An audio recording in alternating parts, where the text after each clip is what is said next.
Hi, welcome back to Deep Images. We are still talking about strange love stories on this channel.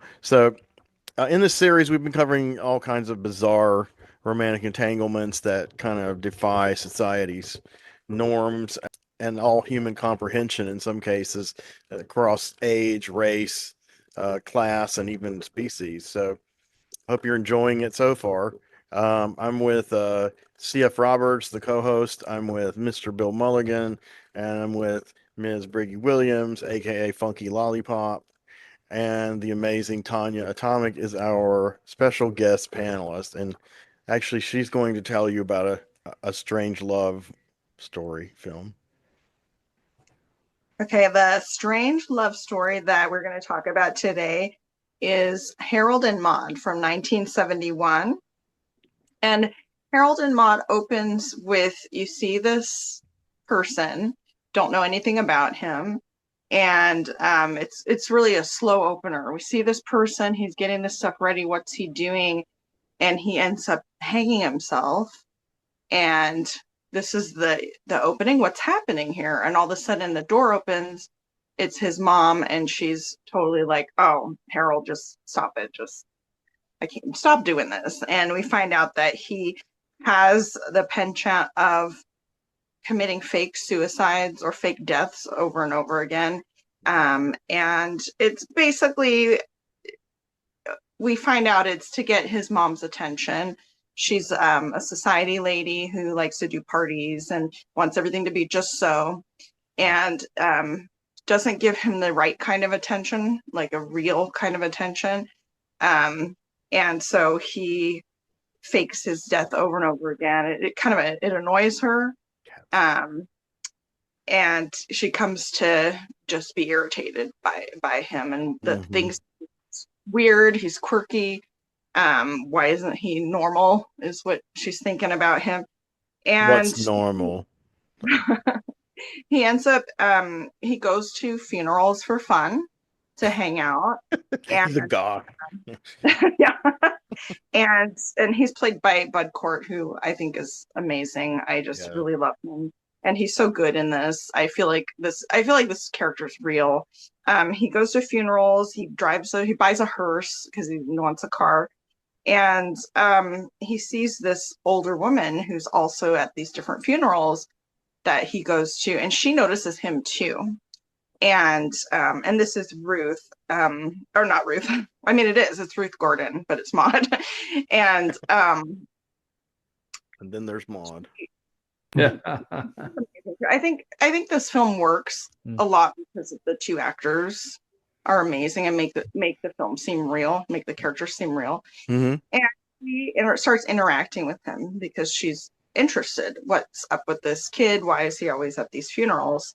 And in the meantime, his mom is trying to fix him up with different girls his age. Like I think he's probably in his mid to late 20s, like college age. At the Is oldest. Yeah, that's the impression I'm getting. He might be early 20s, but he's definitely of college type Yeah. age. And the thing about this movie is it's got a lot of deep issues in it, but there's a lot of humor. Yeah. Like all the different gags that he does to pretend that he's committing suicide, and his mother's reaction to him. I mean, it's underlying, it's sad, but it's really funny. Right. And the mom keeps trying to fix him up with these women, and he keeps um, doing these suicide stunts while they're over, trying to get to know him, and he freaks them all out because he's so different, so strange, and everything. But the one person who isn't freaked out by him and who encourages him is Maud. And they start hanging out. Maud is very unconventional herself. She's an artist. She comes from Europe originally. I think when she was much younger, she had to escape Europe during the war. Is kind of the hint that I'm getting from this. And she is such a free spirit. She steals cars for fun, or if she needs a ride, she'll just take whatever car Yeah. is available. And she has a very warm heart though, and she's nurturing towards Harold. And he's very quiet during the first half of the movie, and he only starts opening up and talking after spending time with her, and after her opening up to him and him finding her this amazing person. And she's quite a bit older than him. She's about to turn 80, we find out at the beginning of the movie. I think she's turning 80 like very soon, like in a couple of weeks or so. And throughout their interaction, he falls in love with her. And I think she is a little more reluctant, but does end up falling for him as well. And the thing is, their age, they never see each other as their age. They see each other as the people they are. And the reason why he falls in love with her is because she is so full of life, so unique, and very much herself, authentic self. And she sees life in a way that has depth and meaning, in a way that the people he's normally around don't. And I think that's something that he'd been missing. He doesn't have a father in this film, so I imagine that something has happened. You know, the people he's around, they are of high society. He's got relatives in the military. They try to make him fit into that society that they think is right. Good luck. And he's the misfit, which I think that is a common trope. You know, we talked about The Shape of Water, and I think that in that film as well. And the reason why these two characters fall in love with each other, because they have a similarity. From the outside, they look like a strange pair, but from the inside, they have a similarity to them, excuse me, where they relate to each other and they accept each other. Yeah. And the Harold is always afraid to be himself, or never can be himself, except around Maude. And he learns throughout the film how to open up and be himself. And Maude, towards the end of the film, she decides that she doesn't want to live past 80. She's going to commit suicide. And she does allude to something earlier in the film about getting older and things being harder for her to do. And I think she is unwilling to give up enjoying life the way that she she can't heist cars that easily, probably. So she decides she's going to kill herself. He doesn't really believe it's real. But they begin a relationship, and then it's her 80th birthday. He wants to marry her, which is a big shock to his whole family, of course. They can't believe it or accept it, but he wants to do it anyway. And then it ends up that she has taken some sleeping pills and is going to die. He doesn't want her to die. He calls the ambulance. They go to the hospital together. She does end up dying. And there is a scene earlier in the film where we see that she was in a concentration camp. You see the tattoo, the numbers on her arm. Oh, wow. So I think that forgot that. Yeah, I think that informs her future, you know, how she really lives life to the fullest and is free, you know, free thinking, free loving, everything, because I think she has been through the worst and she has nothing to lose at some point. And she decides to live life the way she wants to, because why not? And that's about where I'm at in life. Yeah. So at the very end, he's devastated that she's taken her own life, and I think he contemplates it. I'm not sure, but there's a scene where he crashes his car. And I think he was maybe contemplating being in that car. I'm not sure because it's never really addressed. I think it's up to the audience to. I thought he was, but I don't know. I felt like he was. I felt like he was feeling that, contemplating it, and then at the end decided that's not, you know, that wasn't his future. Right. And we see him at the very end walking up the hill and playing the banjo, which Maud actually encouraged him to take up an instrument to be able to sing and dance because that to her that was a celebration of life. Mm. And so he decides instead that he's going to live to the fullest and celebrate life, even though her death was very tragic. He's very sad, but he takes from his relationship with her in order to live his life differently. So he takes from that relationship Yeah. and brings it to his life as a lesson. It's kind of adopted her philosophy. Yeah. Yes. Yeah. Yeah. So, and I think things I think about this movie, the same way I saw as Shape of Water, is there is that thing with the like being a societal misfit, not fitting in, and finding the other person that also feels that way. Or in this case, I think in Harold and Maude, she didn't care if she was a misfit or not. She just was herself, and she made him feel normal, like he wasn't he wasn't necessarily a misfit. Mm-hmm. He and the other thing was that how even though on the outside they seemed like such a strange, like the older woman and a younger man, it just seem un, it doesn't look right to the outside person, even though you see a lot of films or even real couples where it's an older man with a much younger woman. Right, right.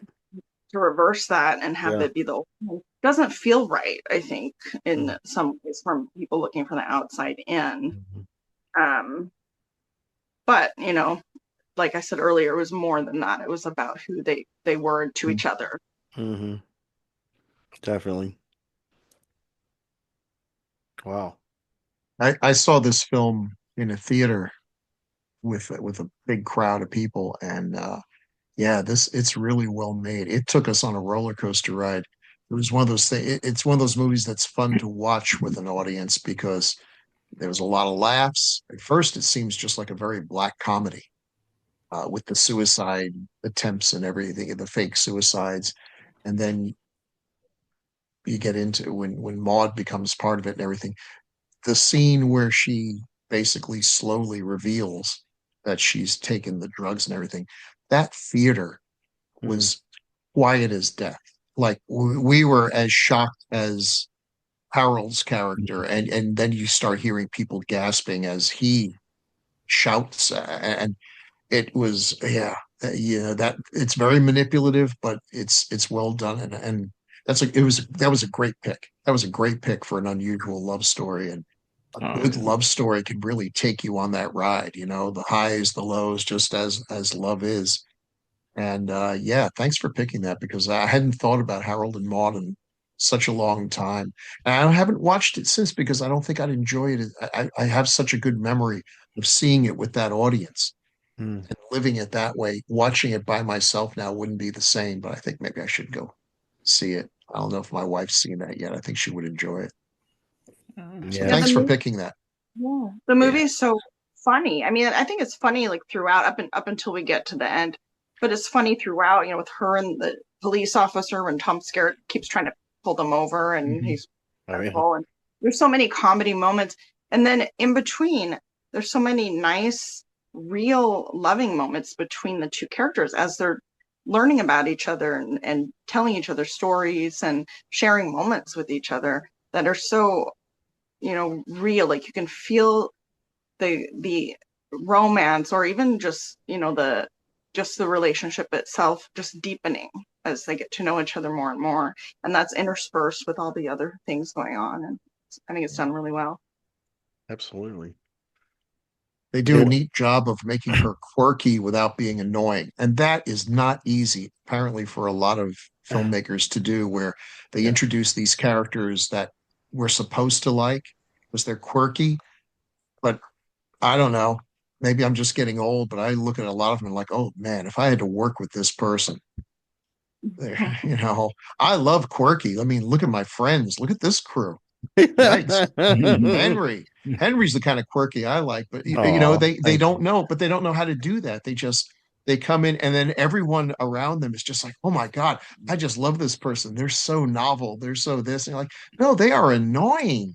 God, getting anything done with these people. But Maud is genuinely unusual, but she's a delight. You'd like to know someone like that. You wish you knew Oh yeah. someone like that. And you reminded me that the scene where, again, good writing, they don't make a big deal of it. It's just that he looks down and there's numbers on her arm. There's tattooed numbers on her arm. And again, when I was in that theater, that was like a stomach drop moment where, Yeah. the classic thing of show, don't tell. Right. And that's what they did. Yeah. And they figured, and they didn't have to spoon feed it to us. And that's You know why cinematic. a tattoo means? And that's again what they would do now. And maybe it's because people wouldn't know what it means. Hmm. But I like it when a movie gives you credit for being smart enough to get where they're going. Absolutely.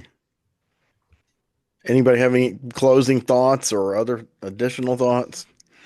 Just kind of funny because I saw this for the first time in years, like this past week, Oh, and it went down in such a welcome way. Just I love this movie. yeah, that's great. Have you seen it, Briggy? I haven't seen it because I don't know, it just didn't grab me, you know. It took me a long time to get interested in it. I remember when it Yeah, came out. that's all it really was. It wasn't Yeah, like I don't know why. but I've always heard about it. I'm one of those people who I have an adverse of like repellent, I'll put it that way. Feeling about movies that are overhyped. I don't know what that Mhm. is. Maybe No, it's I have it just, too. No, I Yeah. understand. you know, Yeah. Yeah, it's like Titanic. It's like this other yeah. thing with the witch in the It can happen with thing. cult I don't even know movies what that is. too. Yeah. Hmm. Yeah, I get like I feel like if it's just too overhyped, there is just something that I feel they're trying to force it. And I believe for me, I like movies that are unexpected, that I didn't see coming, and I'm sure this movie is that. But because of hype about it, I didn't feel drawn to it.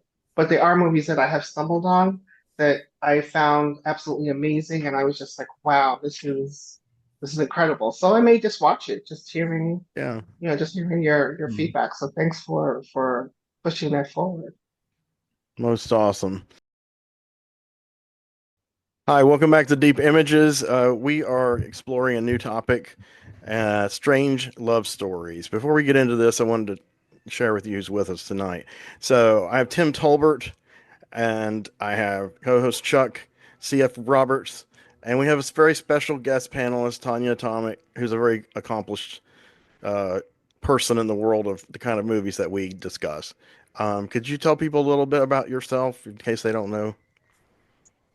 I'm an independent director mostly. I do, they say micro budget, but no budget, or you know, Zero budget. we lose money making this.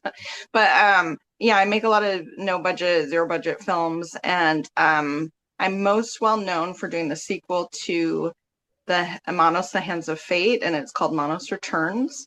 And we use several of the original actors plus the son of the original sheriff who sadly passed away this week, my friend Oh, Brent. oh, I'm sorry. Mhm. Yeah, it's been tough, but he was also in our film. We're so proud of that. And um, that's what I'm most well known for. I'm also a singer and musician, Mm. and I do a little bit of writing as well. I was gonna say, if people the people out there who follow our show and watch it to the end every time, which I don't expect everyone to do. I watch videos like that, but a lot of people don't. Um, but those will recognize Tanya's name because she allowed me to use one of her songs, "Starlight," as our closing. And the one we had been using, "Ghost of Day." I just got to where I wanted to change, but I also wanted something that still had a female singing that was kind of melodic, that had the same kind of just general vibe, even though yours is like pretty stripped down, but that made it all the better. Whereas the Ghost of Day is like, this wall of sound. But the young lady who wrote Ghost of Day, Abby Heller Burnham, I cannot find her anywhere. Her channel's still on Facebook, and but she hasn't been on in 3 years. So we decided it was just time to change. And so Tonjia was on my short list of people. And then another one of our regular panelists, Mark Baranowski, I wanted to get away from the anything copyrightable at the beginning of our show. So he gave me some of his like industrial music called Pain. So I always credit these two people together, you and Marksman. Um, so strange love stories. I'll define it real quick as I have in other videos. I'll try to be quicker. Um, it's basically any love story or romance between two beings um, that kind of transgresses against social norms, breaks taboos. Is frowned upon, is considered insane or toxic.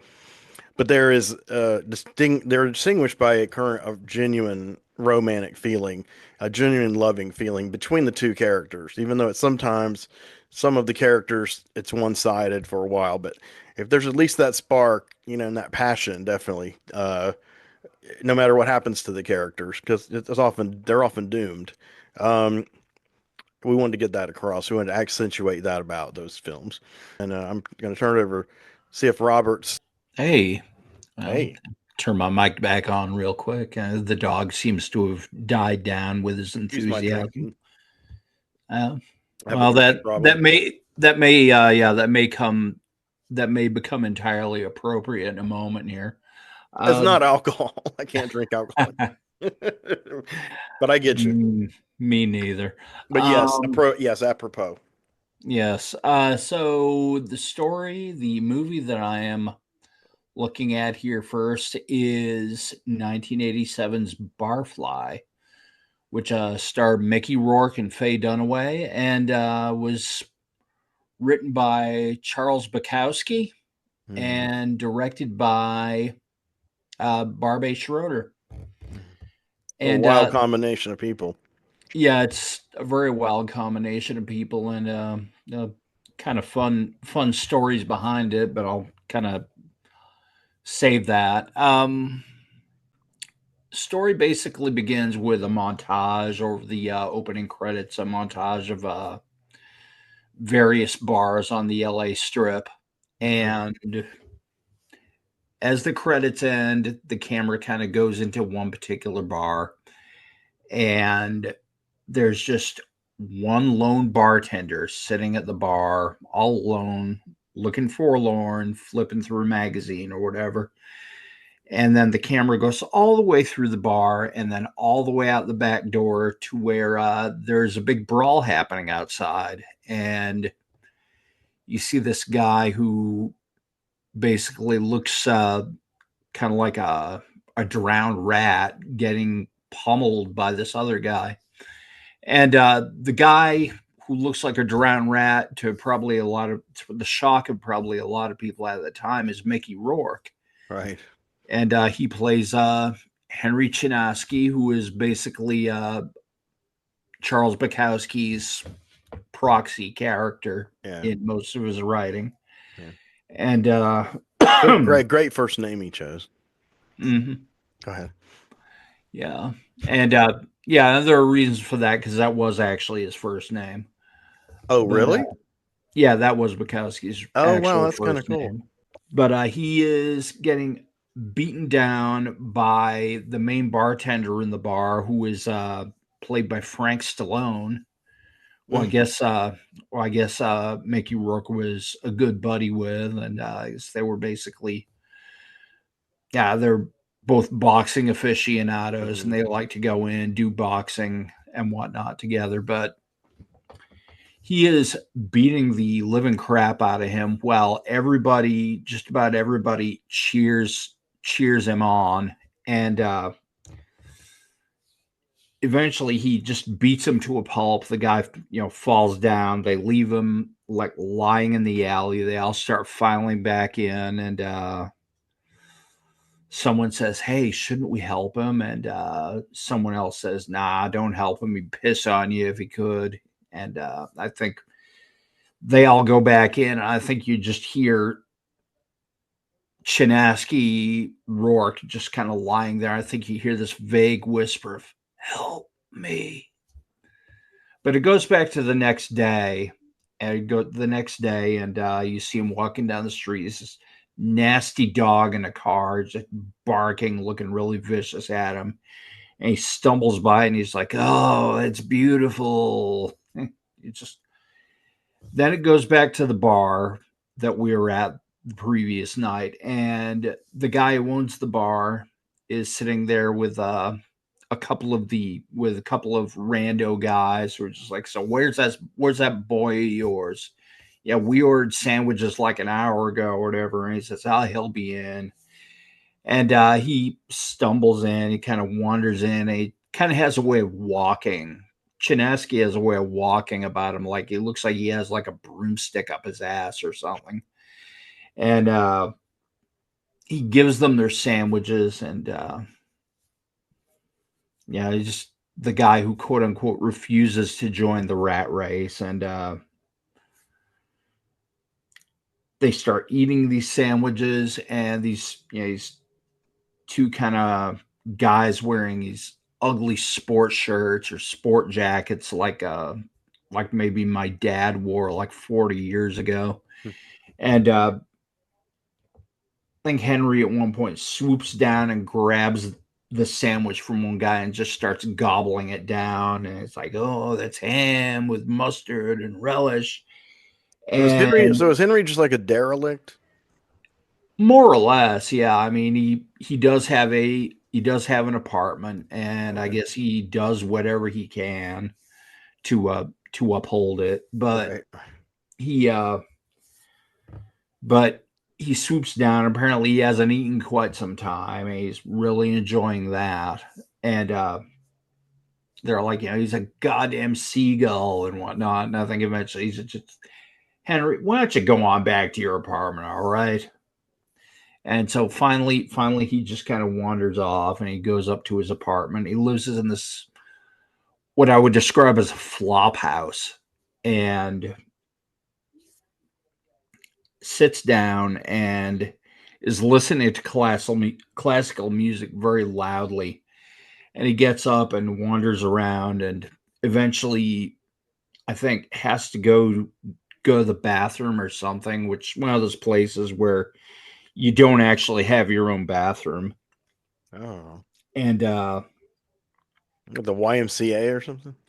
something like that. I mean, don't know. they are no the Bowery. I guess that's maybe lower scale than YMCA. Yeah, very low scale. And so he's wandering around the halls trying to get back to his apartment. He tries to fit his key in the door, it won't fit in the door. Finally, he just kind of barges in, shoves it open, and realizes he's walked into a completely different apartment. And there's a table full of food set up, and he goes in and just starts ransacking the table and grabbing like huge chunks of the food, everything he can carry, runs back to his place, and just has a good meal, and then sits down and starts That's a good writing. thing. And it's Right. kind of like, "Oh, holy crap, this guy can write." And so Mm. he's sitting there writing, just kind of with a pencil, scrawling out words, and hear a little voiceover with the words.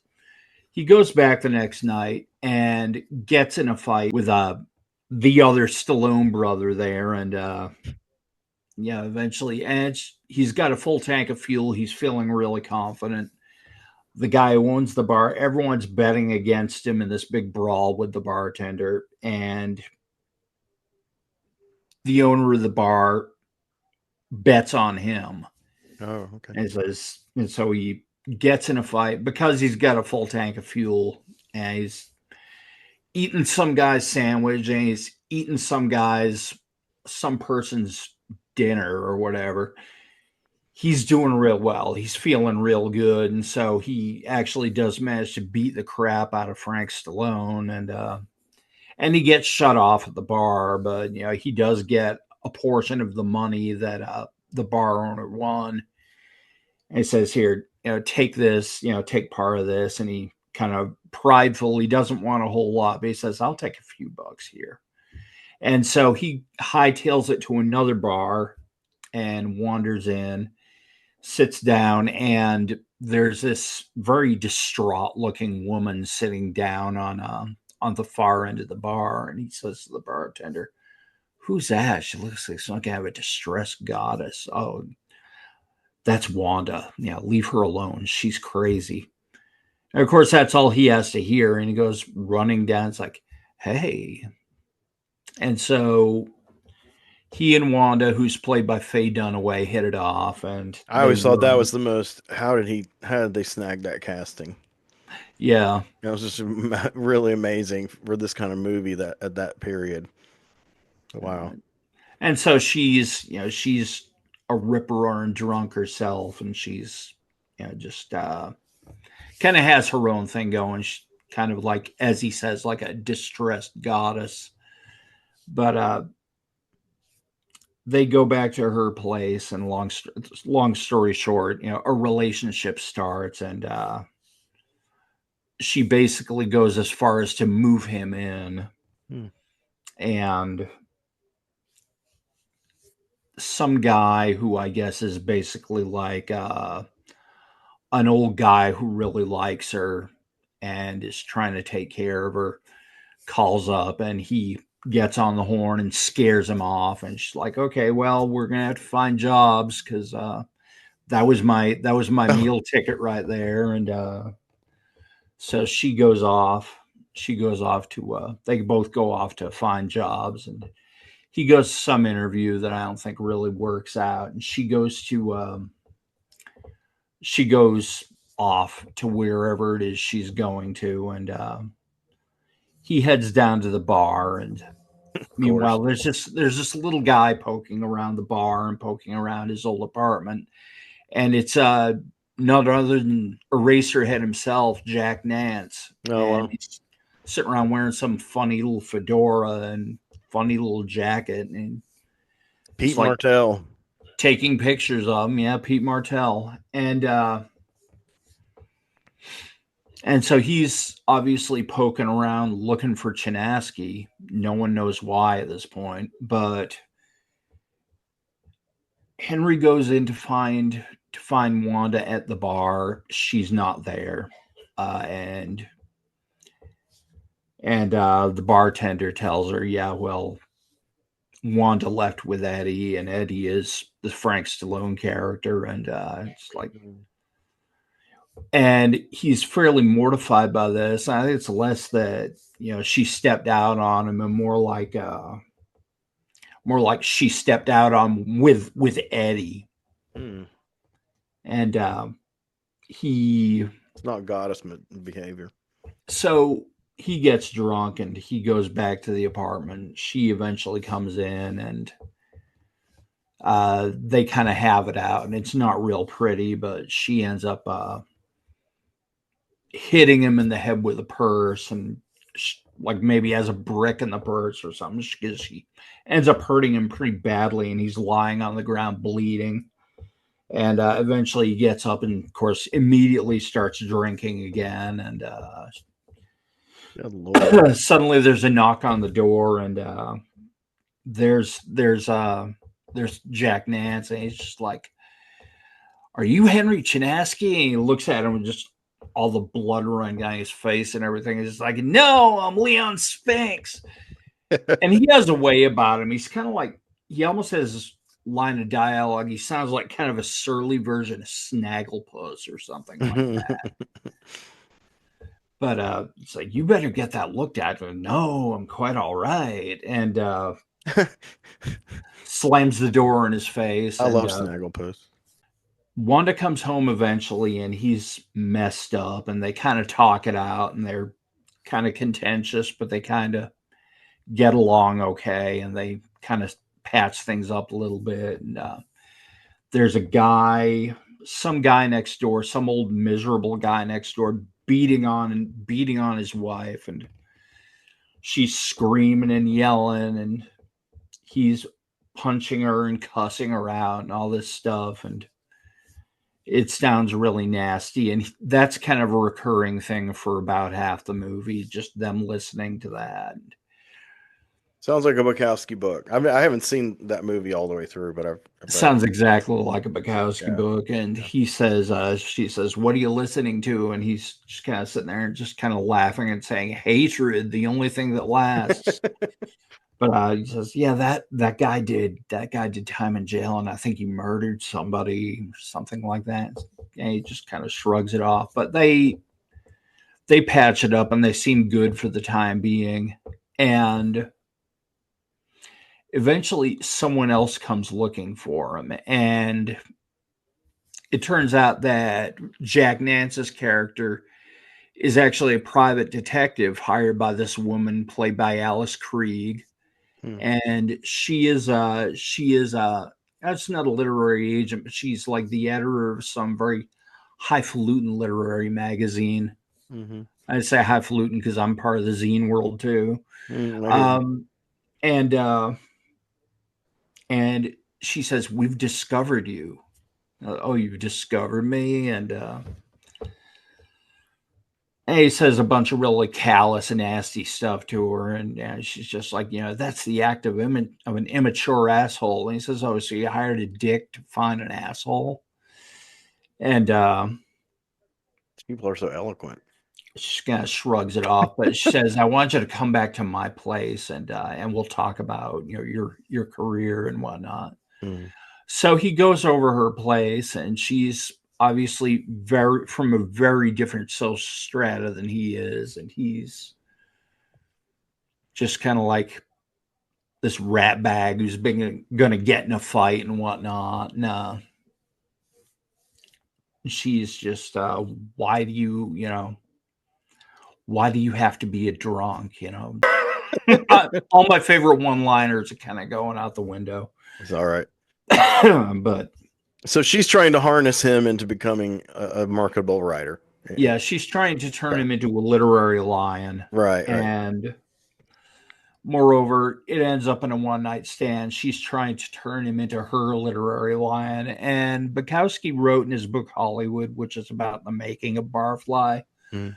the fact that this is taken from real life, and the only difference between the one-night stand the character has and what he did was this lady and a friend of her roommate, I guess, were basically they're always grabbing what they perceive to be the next big thing, and kind of taking them on and making them their cat boys.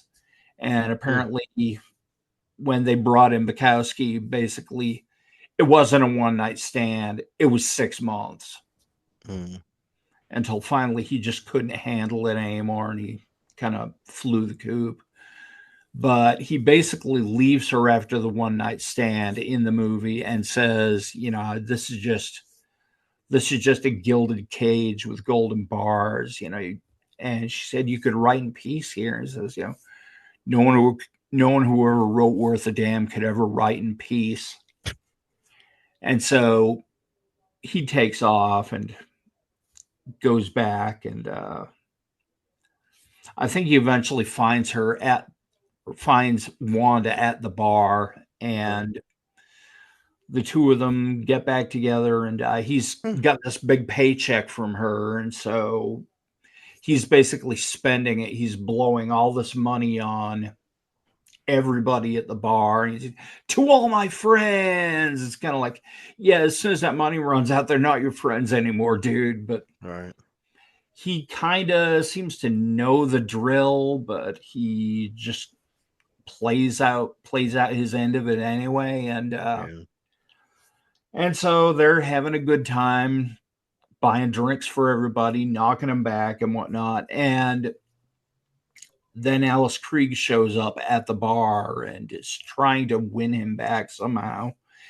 And Wanda turns around and it's just like, "Oh, I can smell my perfume. I can smell your perfume on him.